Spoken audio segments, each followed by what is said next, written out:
একটা পুকুর খরচ করতে মানে খরচ বানাইতে যায় সর্বোচ্চ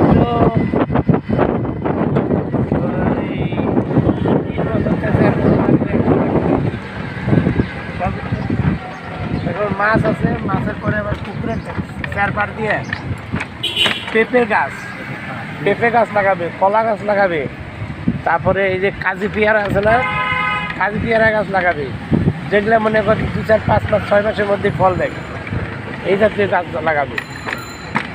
তো ওগুলো মনে করে যে 1 বছর পর পাওয়া শুরু করবে, কলাই বেছে বহুত টাকা, তাড়াতাড়ি হয়ে যায়।